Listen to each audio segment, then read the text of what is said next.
Hi, welcome back to the channel. In today's episode, I want to talk to you about what's happening in Iran. If you've been following me, you'll know that I posted a video recently where we went through a lot of the detail as to what the current round of protests have been triggered by.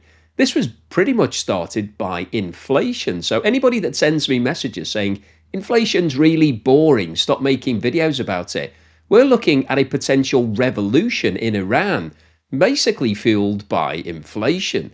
Have a look at this chart. It shows what's been happening with inflation in Iran over the past 12 months. Well, when I say over the past 12 months, it only actually goes up to October.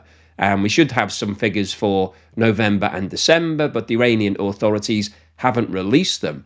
Quite probably because inflation is now well above 48.6%, as it was showing in October. There are a lot of reports in the press that it's up to maybe 70%, possibly even as high as 100% inflation on food. And this is a major problem for a lot of people in Iran because of the population of around 90 million, 30% of them are classified as living in abject poverty, which means that they haven't got enough money to pay for accommodation and food. So that's basically when you get to the point where people just think, well, I'm dying anyway, I might as well start a revolution. And that's what's happening on the streets of Iran at the moment. There have been about 2 weeks worth of protests. And one of the other things that I'm always picked up on is what's going on with the exchange rate. And the exchange rate for the Iranian currency is now a comedy level. It's around about 1.5 million Iranian reals to the US dollar. And that's fallen in value by around 50% in the last 12 months. So the two go hand in hand because Iran is a net importer, has to import a lot of food. So those food items are now costing significantly more because of the fact that the currency has fallen in value, which is driving up inflation. And as we've talked about on many previous videos, this becomes a really vicious circle. As the prices go up, then the value of your currency goes down, and so it goes on. So Iran's in a real pickle at the moment. And as a result of these protests, which the authorities are very unhappy about, the internet has been shut down. There is a news blackout officially on Iran, but there are some bits of footage coming through. We're seeing massive demonstrations against the authorities. Now, there is a rising concern that the Iranian authorities are going to stamp down on these protests.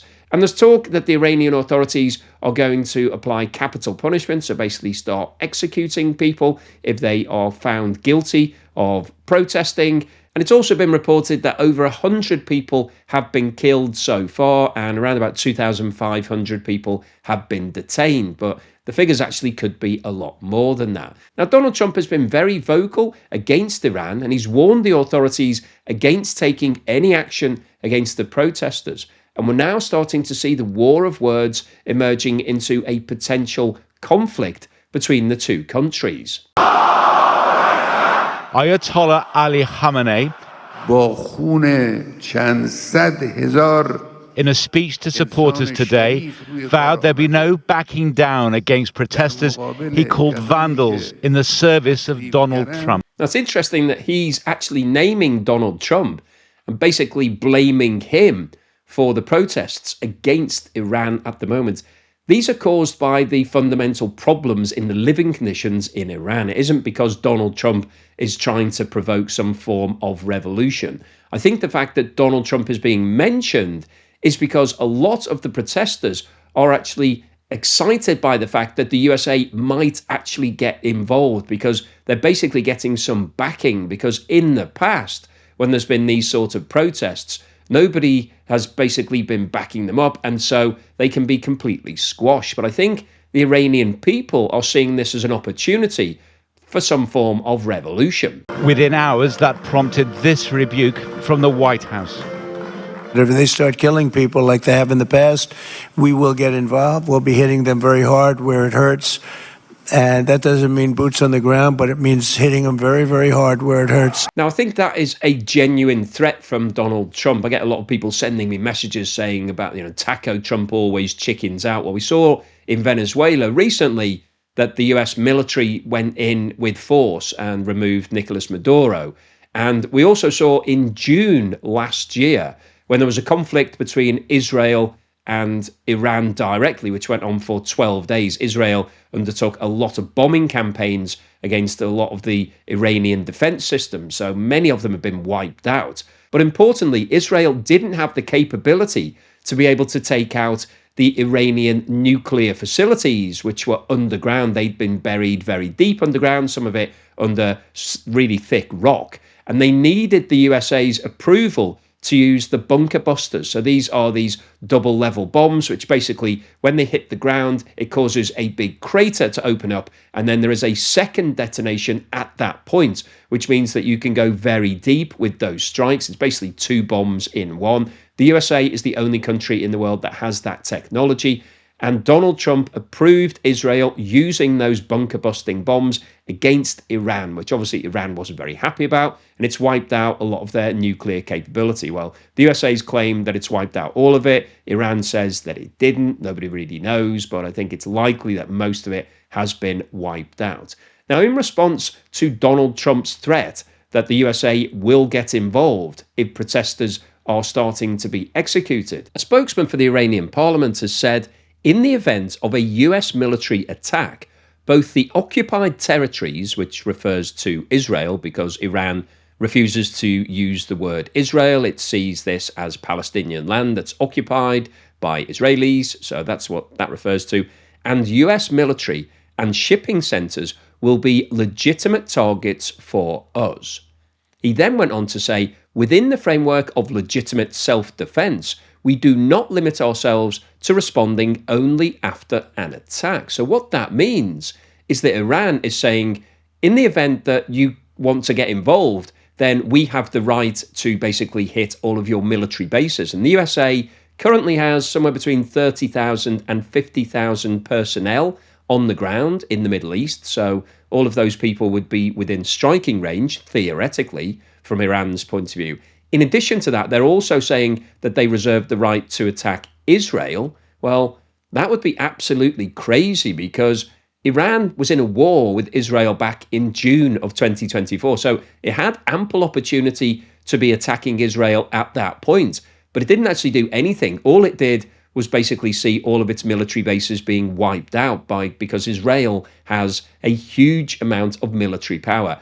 It commits the biggest amount of GDP to defense spending out of any country in the world. It's got a huge amount of investment into all of its equipment. It's really well equipped and it's ready to go at a moment's notice, as we've seen with lots of military conflicts over the past few years that Israel have been involved with. So I would be very surprised if Iran does decide to attack Israel. That would be absolutely insane because Israel will strike back with a lot more added on top.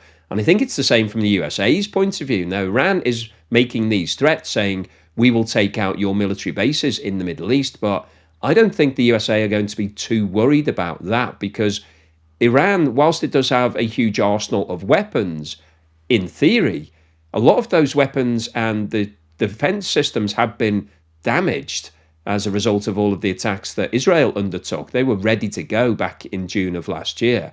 So whilst Iran is making these threats, I think they're probably quite hollow threats.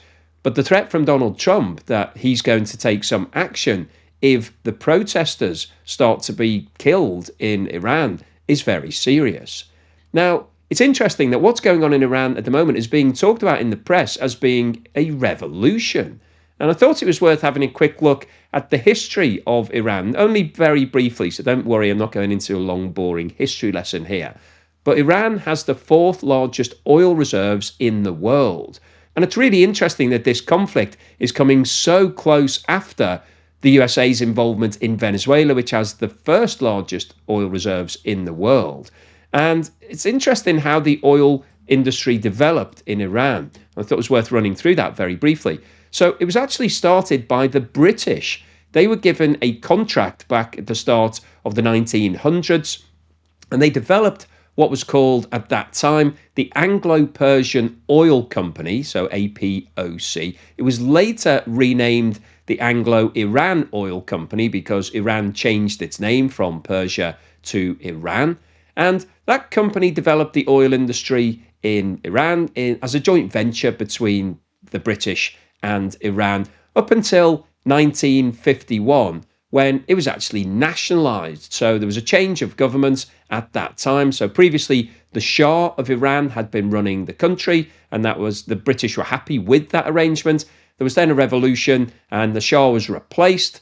However, in 1953, 2 years later, a coup took place, which was organised by the CIA and the MI6. Well, but they supported it, and the Shah was reinstated as the leader of Iran. And a new arrangement was put into place with the oil company. And so 40% of it was given to the original British company that started the Iranian oil industry. That was later renamed as British Petroleum. So that's where BP basically started. There were 5 oil majors that were given a 40% share of the Iranian oil. So they were older companies that have now merged into ExxonMobil and Chevron. So ExxonMobil, Chevron had their interests in Iran at that time. And then the other company that was given some of the oil was Shell, so the Dutch company at that point.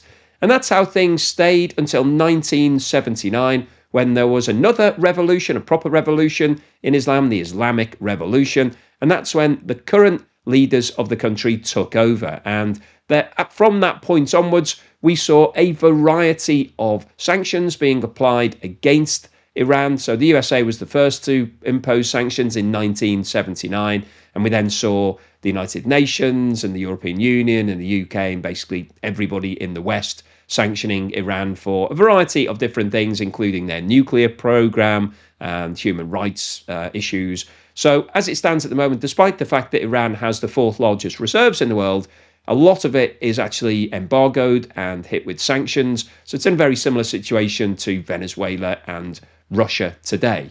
So it'll be interesting to see what happens, whether or not the current level of protests do grow into a revolution. But in a revolution, you need a leader. In order to depose the existing government, you need somebody to step up and say, okay, I'll replace them with a completely different regime. And interestingly, this guy, who's the son of the original Shah of Iran from back in the 1950s and 60s and 70s, he now lives in the USA. He's been living there for the past 30 or 40 years. And he's come out and instructed the protesters to step up the protests and to take over some of the cities. And he's now being touted as potentially somebody who could be put forward as a new leader of Iran. That obviously hasn't happened yet. He's not saying that today, but he's the son of the original Shah. He could become the new Shah of Iran if it went down that road. And I think that'd be interesting, because when you look back at the history of what Iran was and its relationship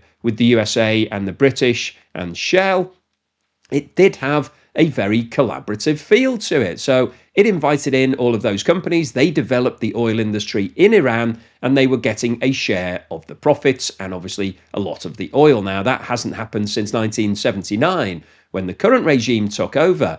But if the current regime is deposed, if there is a proper revolution in Iran and we see a change of government and a change of the way the country is run, theoretically, you could go back to the old deal whereby they collaborate with the West, they re-invite all of those big companies back in the same way as we're talking about with Venezuela, opening up the Venezuelan oil supplies. US companies are now going in. We've already got Chevron in there. The other two are still thinking about it. The meeting was had recently with Donald Trump. I don't think it was quite as easy as he thought it was going to be to persuade ExxonMobil and ConocoPhillips to go back in, because they've invested billions of dollars historically. They saw all of that being taken away from them, and they're worried about the future stability of the country. So they haven't signed up just yet to dive back in. Chevron's obviously quite happy because they're already in there, so they can just increase what they've already got.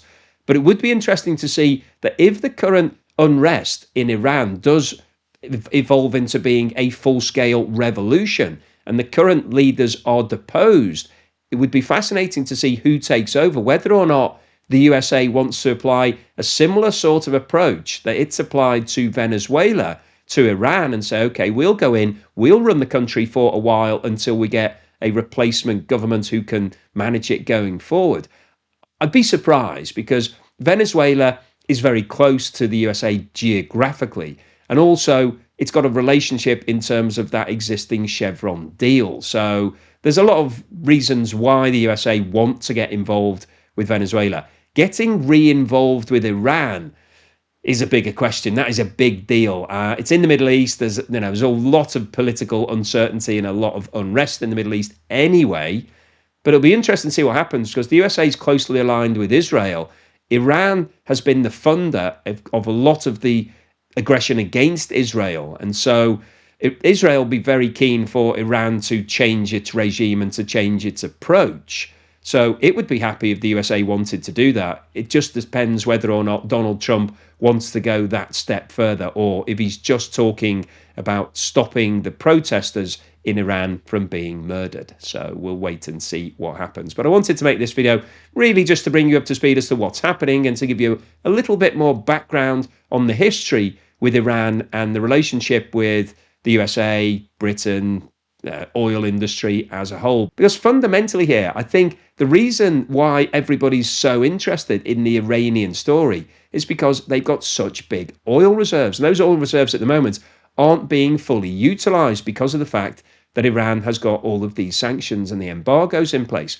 If they were lifted, if we could get to a situation where everybody was happy with the political environment and the Iranian oil re-entered the global markets, then that would be a further boost to the global supplies. And that would put Russia's situation in even more dire territory because Russia is dependent on oil income and it's also dependent on oil prices staying high. If Iranian oil came back into the global network, then the price of oil would probably go down to $50 or maybe even $40 per barrel because there'd be so much available. And that would be devastating for Russia, particularly because it's having to offer such big discounts at the moment because nobody wants to deal with Russian oil companies. So hopefully you've enjoyed today's video, you found it useful, informative and thought-provoking. If you've liked what I've said, then please give me a thumbs up. Please subscribe if you haven't done so already. Just wanted to remind you that I'm currently running a competition whereby you can win my house located close to one of the best beaches in the UK, or alternatively £250,000 in cash. This is another way of funding the channel, so if you'd like to help me out, then please have a look at that. Buy a ticket. If you buy multiple tickets, you can get some deals. If you go to the independent company that's running it for me, scan the QR code, it'll take you there, or click the link in the description below. Thank you very much if you do that. Also, thank you so much to everyone that's supported me in other ways. If you bought me a coffee, sent me a YouTube super thanks, or signed up as a patron, YouTube member, or buy me a coffee member, really appreciate that long-term support. Really helps to keep me going. And here's something to put a smile on your face.